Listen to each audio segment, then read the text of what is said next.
वह निराकार भी है, वह साकार भी है, वह परम आकाश रूप परम धाम में रहता भी है, वह भूमंडल पे आता भी है,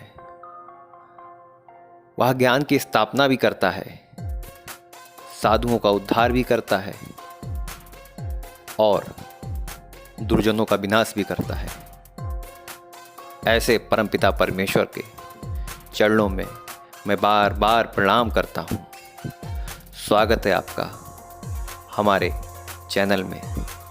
भगवान की बनाई दुनिया बहुत ही खूबसूरत है। इसकी खूबसूरती आप देखिए, विभिन्न प्रकार के पेड़ पौधे हैं, विभिन्न प्रकार के पशु पक्षी हैं, विभिन्न प्रकार की प्रजातियां हैं। कितना खूबसूरत यह संसार भगवान ने बनाया। लेकिन इसमें दो विधान चलते हैं, एक धर्म का और एक भोग का। अब आपको चयन करना है कि आप किस विधान में जाना चाहेंगे। भोग का मतलब हो जाता है कि आप सिर्फ भोग के लिए ही जी रहे हैं। रोटी कपड़ा मकान साधन और सम्मान, उसके लिए आप जी रहे हैं। और जहाँ धर्म की बात आती है, वहाँ मतलब होता है सीधे परमात्मा को कर्ता मानते हुए अपने जीवन को उसको समर्पित करते हुए जीवन जी रहे हैं। और सच्चा जीवन वही है जिसमें भगवान मिले, भगवान की प्राप्ति हो।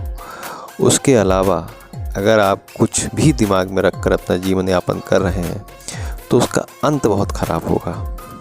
अंत बहुत ही ख़राब होगा, क्योंकि जो परमात्मा से दूर हुआ, जो भगवान से दूर हुआ, वो तो बहुत ख़राब स्थिति में चला जाता है।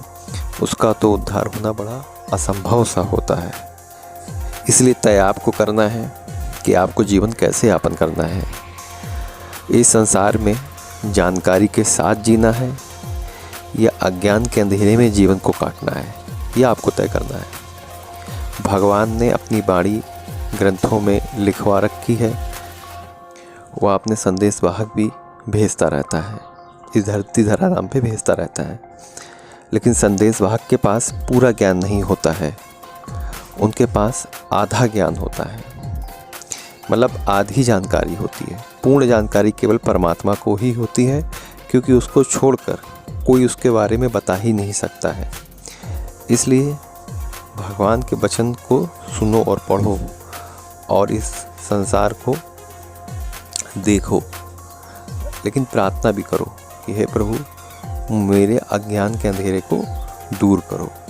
कभी तो आपके मन में यह विचार आना चाहिए, कभी तो एक बार तो आपको बैठ के सोचना चाहिए कि क्या हमारा जीवन वैसा ही होना चाहिए जैसे पशुओं का है।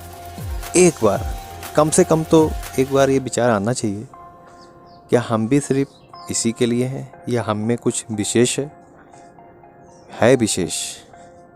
इस मानव तन को सबसे ज़्यादा महत्व दिया है, यहाँ तक कि परमात्मा ने दिया है।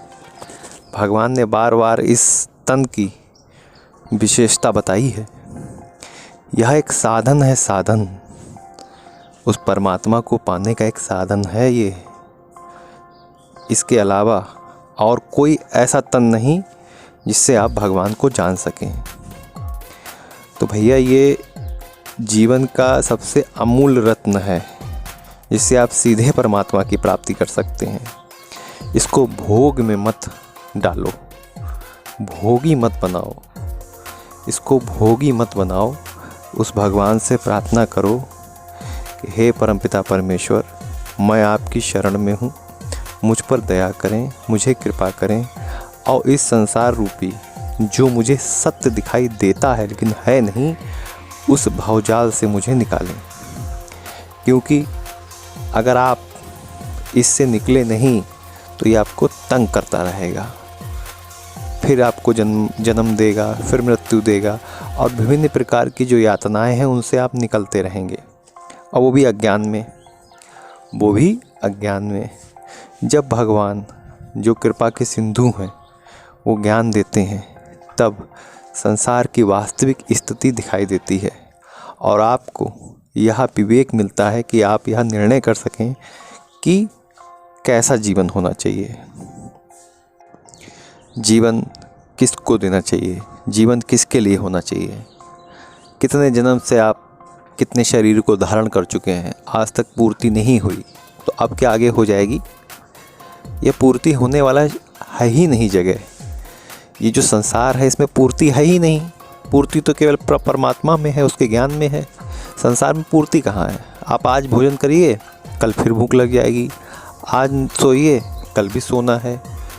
आपका शरीर दिन प्रतिदिन वृद्ध हो रहा है, तो इसमें पूर्ति तो है ही नहीं, स्थिरता तो है ही नहीं। ये तो चलायमान है, गतिशील है, परिवर्तनशील है।